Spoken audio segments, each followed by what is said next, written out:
Ever wanted to take a sneak peek behind the scenes of being a gig photographer? The good, the bad, the ugly? Watch on.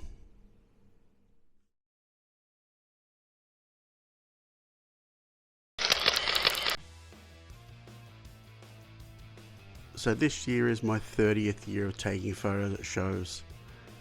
I wanted to share some thoughts and some feelings with how the industry's changed, some for the better, some not for the better. I'm sure the things I'm going to say here will probably ruffle some feathers. They're probably feathers that need to be rustled.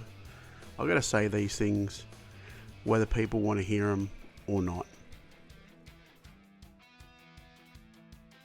Being a gig photographer is one of the most awesome things you can do. You get to experience a show in a different way, a way no one else experiences. But you also get the privilege of being exposed to so many different kinds of music through all the bands that you see as part of your journey as a gig photographer.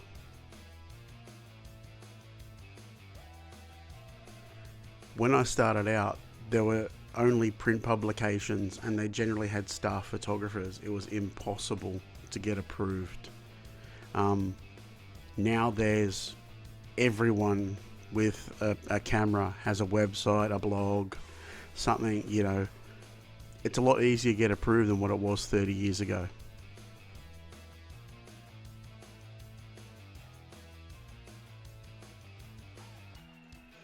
The problem with that, it's opened the floodgates. You've got camera owners and Photoshop experts as opposed to actual photographers, people that study, learn their craft. They get pushed to the side. But there's also, right behind the photographers, people with smartphones. Those smartphones actually have pretty good cameras and they can do just as good a job as the person in the photo pit a lot of the time, especially if the person doesn't know what they're doing.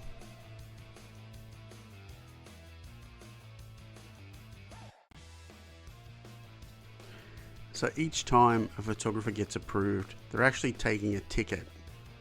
One ticket that could be purchased by a punter. So the promoter, the band, everyone is giving up a slice of income for a photographer or a reviewer to be there. So it's kind of a bit difficult when I hear photographers complain about not getting paid. In a way you did, because you didn't buy the ticket to be there. It's the same as, people talking about copyright and owning their copyright. Yep, it sucks when people steal our photos and don't give us credit or crop our watermarks or things like that. But if you want to be paid as a photographer, give up your job, give up your day job, become a full-time professional photographer, pay your taxes on being a photographer, pay all your public liability insurance, do it the right way. If not, realize that being a gig photographer or a gig reviewer is almost like a bartering system. You get to go in to a show for free, technically.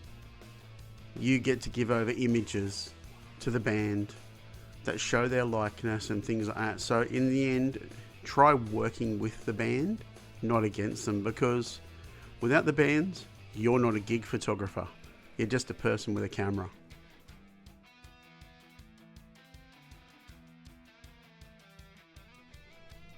I see a lot of chatter online about the photographer's worth. I don't really know what you mean by that, but maybe you should try being a worthy human, and then you might get the things that you think you deserve or think you want, instead of always complaining online and around that you don't get these things.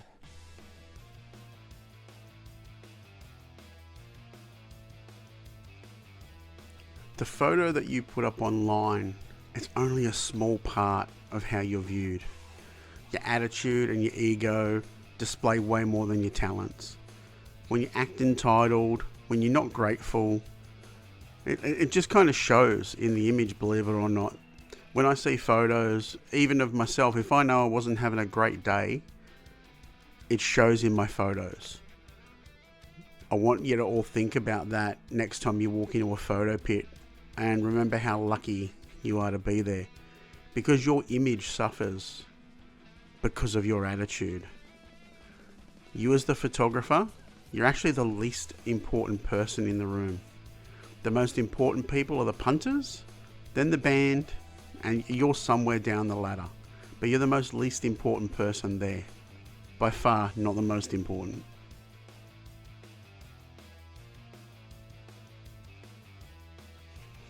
So when we get approved for a show, we're generally given a certain amount of songs and a location to shoot from.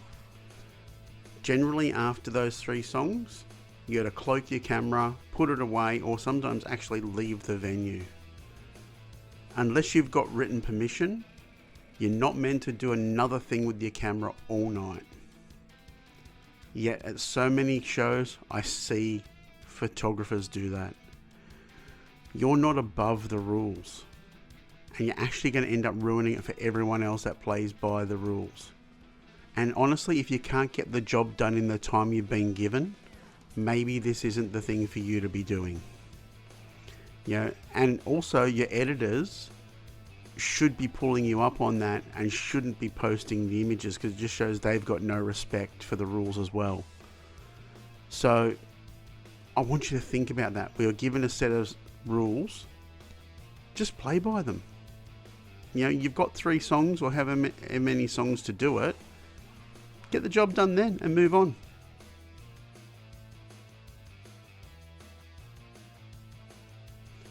Occasionally we are asked to shoot from the soundboard. Depending on the venue, it can be quite a way back. It's not fun. I'll be the first to admit it's not a fun place to hang. But it's a requirement. Some bands just don't want photographers in the pit. Some bands don't even have a pit at all, so you've got no choice. But yet again, people either complain about it or they take off into the audience after that and get photos. You know what? We're all in the same boat. Just try and do your best rather than making such a big deal about it. It is what it is, and it's about 1 gig out of 10 that you're going to be there, so it's okay. Just deal with it.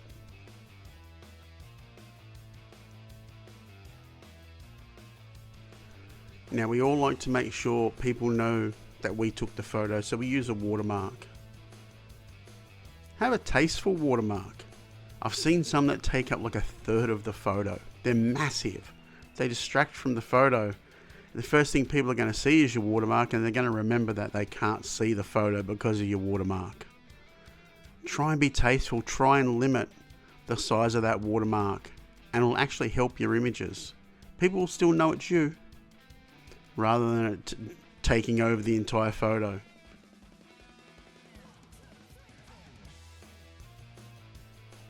The photo pit, it's actually a place of work. It's not your own personal dance floor.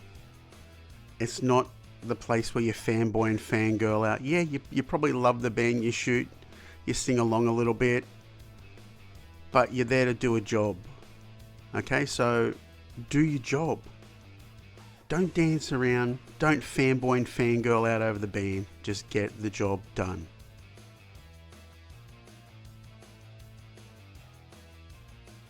Videoing and GoPros attached to cameras or just videoing in the pit, unless you're told you can do it, don't. A lot of the times on the releases we sign, we're told no video, but yet people still pull their phone out, people still video, people attach their phones to their hot shoes. I don't get why. Just get your job done. Put the video away later. Go take a video out in the crowd while you're watching the show. If you're doing it for your socials or things like that, I do it all the time in the crowd for our socials on Here to Zen. I don't need to do it in the pit unless I'm asked by the artist. That's a different circumstance. Unless you're asked by the artist, don't do it.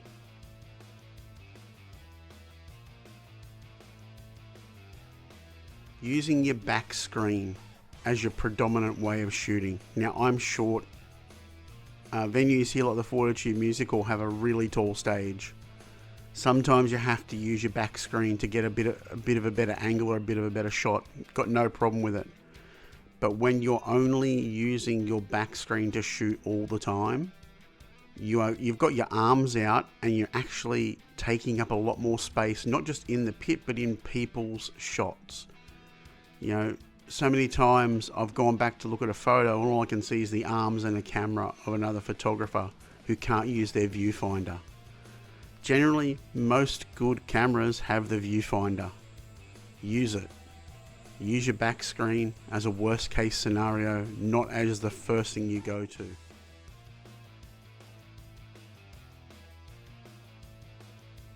Research your artists before you shoot them. It's actually really easy. There's this weird and wonderful thing on the internet called YouTube or Setlist FM. You can generally work out what your artist is going to be playing, and if they've got set choreography or set moves or something they like to do, or the production will stay the same, that will really help you go into the pit. And it actually shows that it's just not a notch on your belt to shoot a particular artist, because you care about the shots that you're getting. So really take the time. I do it before every single shoot, and I'm not kidding you. Every single shoot, I'll jump on YouTube to get an idea, because I think that respects the artist and makes me get better shots.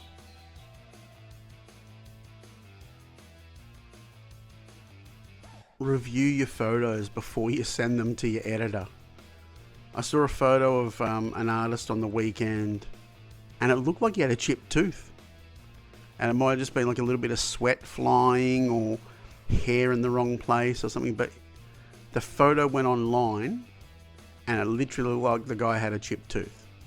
All because the photographer didn't take 5 seconds to really review the image properly. The editor still put it up, which was even worse. But review your images. Go through them before you even edit and work out the ones that you're going to edit. Because that's a reflection on you going into the outside world. So if you want to send a photo where I don't know, a guy's pulling a really weird face, or looks like he's got a chipped tooth, or his eyes are shut, that just shows that you're not in there doing the job to the best of your abilities. Think about what you want the world to see before you post it.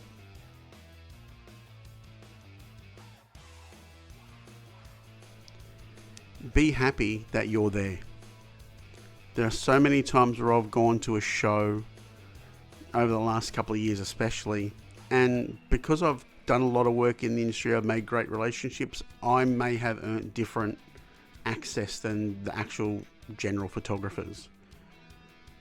But I'll go to the show and the photographers complain. They get so upset that I've got different access than them, or have a bad attitude because I've got a different pass. Maybe that's the reason you don't have that kind of access or that kind of pass, because you have an attitude. You're ungrateful. You have such expectations on what you think you deserve. I've been doing this for 30 years. Maybe you might get to that point, but you won't if you're acting entitled. So be happy and be respectful that other people have earned their place, rather than worrying about what you get or what you don't get, because again, it shows in your photos.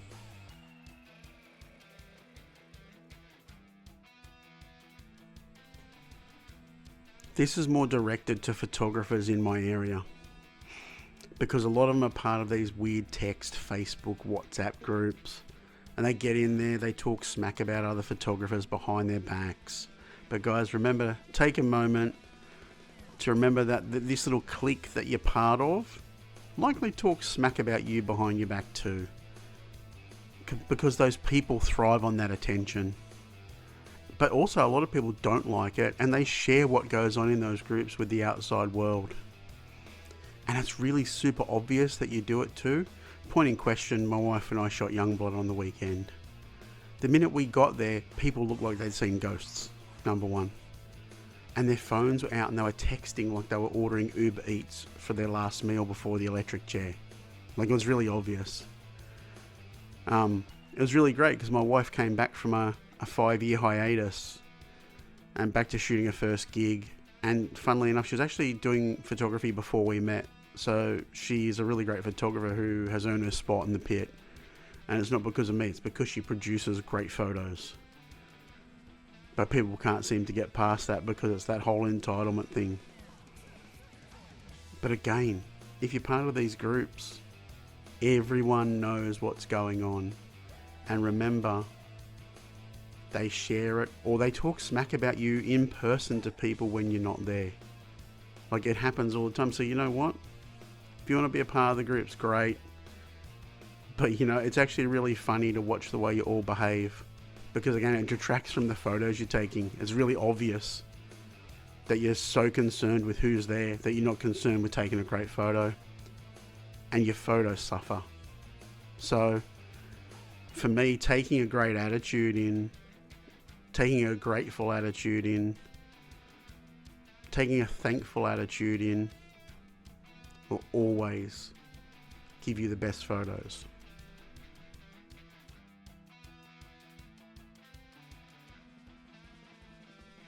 I'm sure a lot of this sounds like a massive rant. It is. Might sound negative. It is. But if someone said to me, I want to shoot bands, I'd tell them they should do it. But I'd also tell them they should do it the right way. Study. Don't just go buy a camera and go, I'm a photographer now. Learn your craft. Start from the bottom up. Shoot in the pubs, shoot in the clubs, and work your way up. But that's not saying even if you shoot a stadium show, you are not above going back and shooting a club show. I'll do it tomorrow. Don't care. That's part of being a photographer. You don't get the right to be important. You're not fooling anyone. You get the right to be thankful that you have taken the place of a paid ticket holder to be there. You know, you get the right to be thankful that you get to be in a position no one else gets to be in. It's a really great job, or it's a hobby, but it's really great. I hope I'm doing it for another 30 years because I plan to stick around as long as I want to, and as long as I'm still producing great images, I'm not going anywhere. And the people that love it shouldn't go anywhere too. And to all the new people that want to shoot a gig, do it. Learn it, love it, because it's one of the greatest things I've ever done in my life. Thanks for watching. We're always over on Here to Zen or here at Andrew Treadwell Photography. You've also got all of our other contributors. You've got Mert Tyson Photography, Natalie Lorenz Photography, Haley on Real Woman Real Review. A lot more to come from us in 2026 and beyond. Any questions on photos? Hit me up. Love to hear from you.